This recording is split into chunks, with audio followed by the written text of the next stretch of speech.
My first order of business as I drive into the valley is to hopefully snag a spot to watch the sunset. I'm cutting it a little close time-wise, chasing the sun. It's honestly probably a little silly that I'm rushing to see the sunset because it's like completely cloudy and raining, which I love, but not conducive to seeing the sunset. But I'm here for 24 hours. I gotta try to make the most of it. If there's a sunset, I will see it.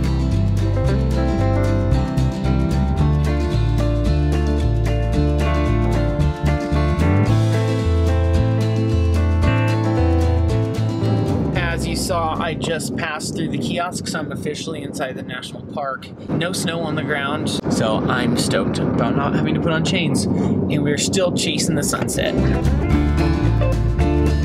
All right, getting darker, but my first sunset option did not pan out, so I'm gonna head back to Yosemite Falls, get a little closer to it, and make that my sunset spot. At least I can get some good lighting out of it for photos and videos, that kind of stuff. I was planning on looking at Half Dome, but it is completely shrouded in clouds. Not a big deal. There's still plenty to see here. Back over right there, that's Yosemite Falls. So I kind of got clouded out on that one as well. But looking back over this way, there's really good light over in that valley. I'm sorry, across the plains over here. So I'm just getting to a good vantage point. There's a little boardwalk that goes across the meadow over here that I think will be a perfect spot to shoot, capture all that beautiful light, watch the sunset, and check one of the things off the list. Oh my goodness, look at this. It's so pretty.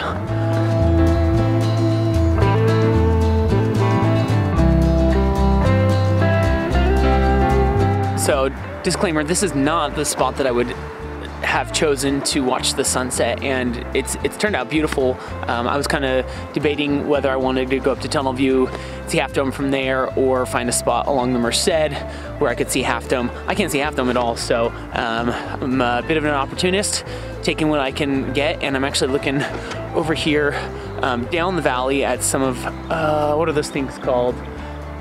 I forget, but I'll put it right here. Some little granite towers and stuff, and lots of great colors. God, I wish you could see it on this camera and also see me, but you can't have everything. But so you might, if you come here, you might pick a different spot. The best spot to watch the sunset is basically where there is a sunset. So, and you really can't go wrong in Yosemite, no matter where you choose. You're gonna be looking at something beautiful. So this is good.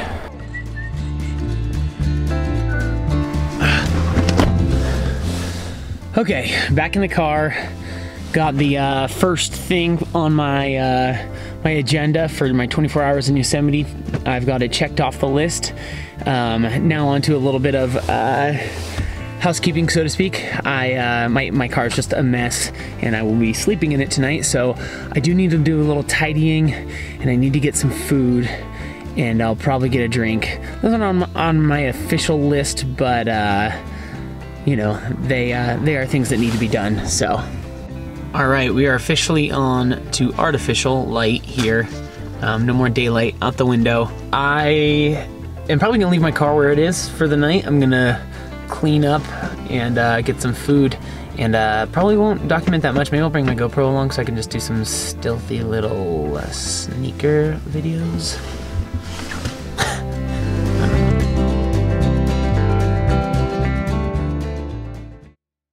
Oh.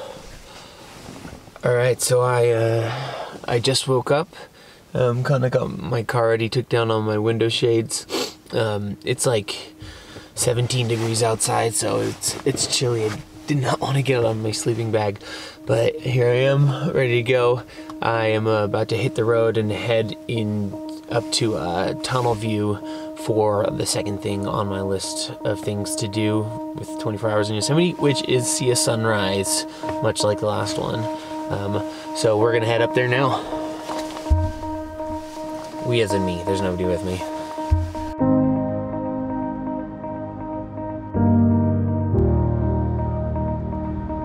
Alright, I am up at Tunnel View.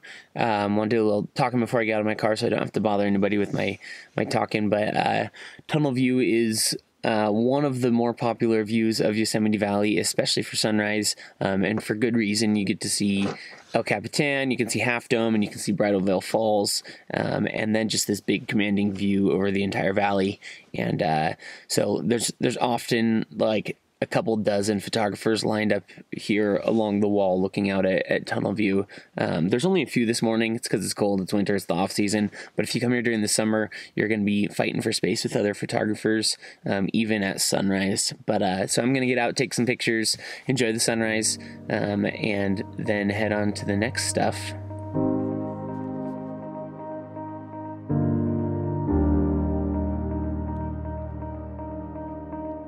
As soon as I got here, the sunrise started turning a nice set of colors. We've got some oranges and blues now, and it's really pretty. I'm over here taking a pee though.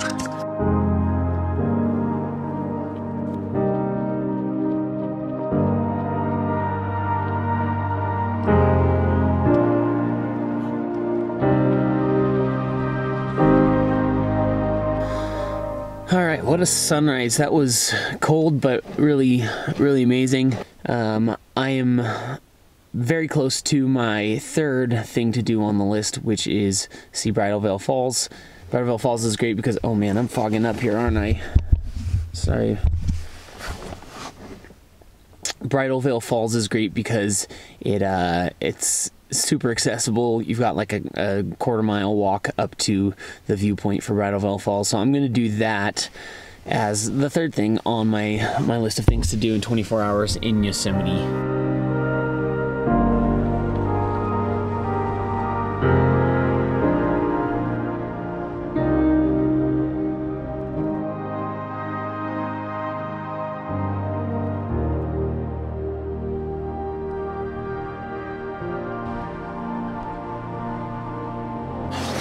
All right, two things. I am literally the only one in this entire parking lot, so it's quite likely that I'm gonna have Bridalveil Falls to myself for a little while. And then secondly, my camera has almost run out of its first battery here, and I only have two. I might switch over to talking to the GoPro so that I still have a camera to take pictures with, and the mic isn't as good on it, but whatever. I'm gonna change my shoes, do a little trek up to Bridalveil Falls, have a little fun, and check number 3 off the list. Just walking to Bridalveil Falls. Here I am, just walking.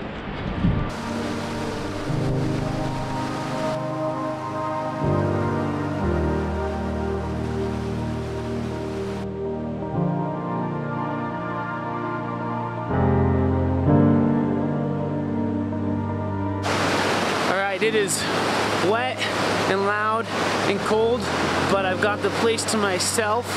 Not a common occurrence in Yosemite. And there's Bridalveil Falls right behind me there.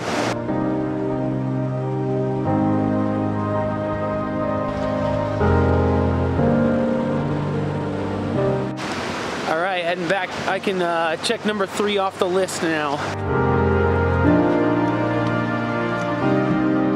Alright, so the third item is crossed off the list. The fourth one on my list is to get coffee, and that goes for whether I'm in Yosemite Valley or not. So I'm on the way to do that, but I stopped here because we've got a great view of El Capitan there and Horsetail Falls right there. So I thought I'd jump out, take some pictures. Won't be around to the side of the valley till a little later, and we're getting some good, nice morning light too.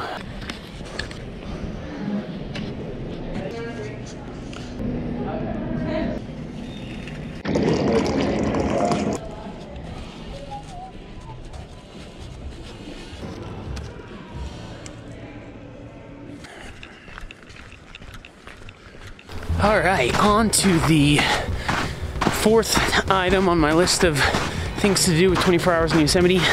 So the mist trail up to Vernal and Nevada Falls is closed, and that's the route I would usually take on this hike, just because it's kind of cool. But there are alternate routes. Running out of battery quite quickly, so I'll probably be a little more conservative on my talking time here.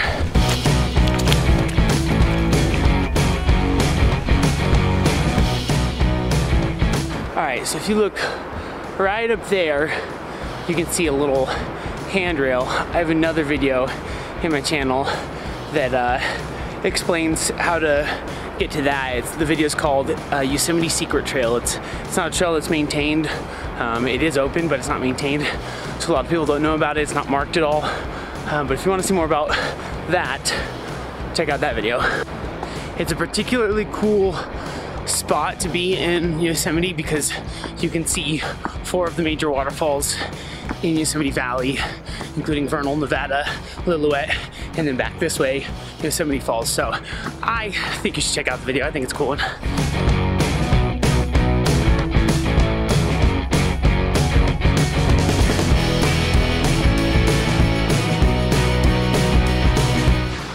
Alright, so I am here where the mist trail begins, and as you can see here, the mist trail is closed, and it's closed for a good reason.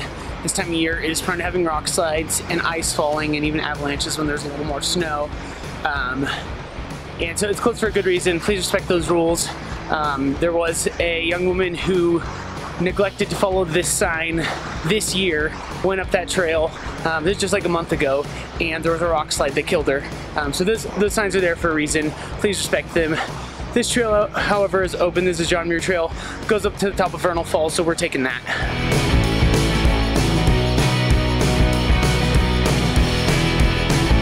Alright, we just reached a point where you can see both upper and lower Yosemite Falls from across the valley here. Upper there, lower, I can't see it on the camera, but I'll give you a couple of shots here real quick. It's kind of my first real glimpse of sunlight for the day, and also my first glimpse of the backside of Half Dome over here.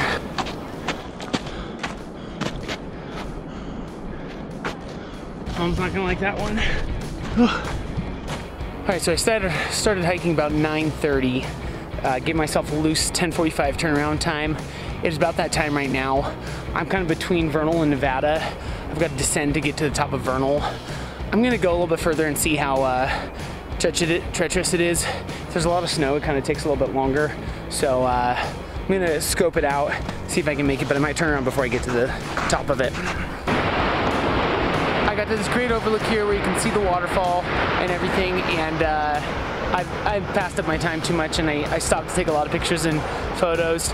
Apparently this camera battery wasn't charged up all the way, so I'm gonna make sure I save this camera battery for taking pictures of my next couple stops. So fortunately for you, you don't have to hear me talk anymore because I'm gonna be using the GoPro for all the footage. So enjoy this. We're hiking back now.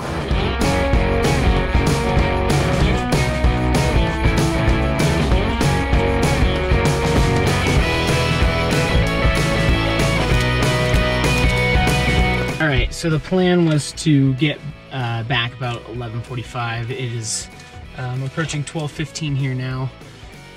So I gotta kind of book it for the last two. I'd like to get out of the valley or to start heading out about 1.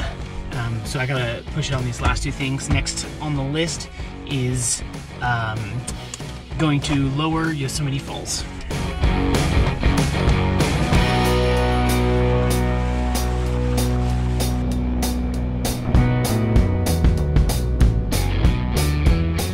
Alright, a short trek over to lower Yosemite Falls.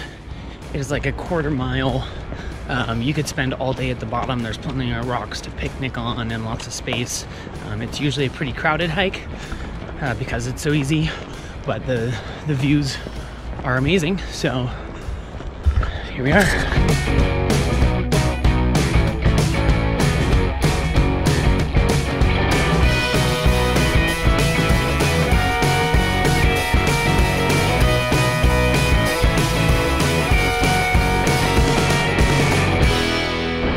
That was it. Short but sweet. Always good to see lower Yosemite Falls. Now we're headed to our last stop, which is just viewing Half Dome from the meadow. Alright, so I missed my turnout to go to the meadow that I wanted to go to see Half Dome, and in order to get back, I'd have to make a whole loop around the valley floor because they've got a bunch of one-way streets. And I have neither the time nor the gas to do that, but I had a good day here in Yosemite already, so I'm gonna hit the road. So I hope you enjoyed watching along, seeing the things that I would do if I had 24 hours in Yosemite. I hope you got some good ideas from it, and hope that you can make a trip out to Yosemite and make the most of it soon.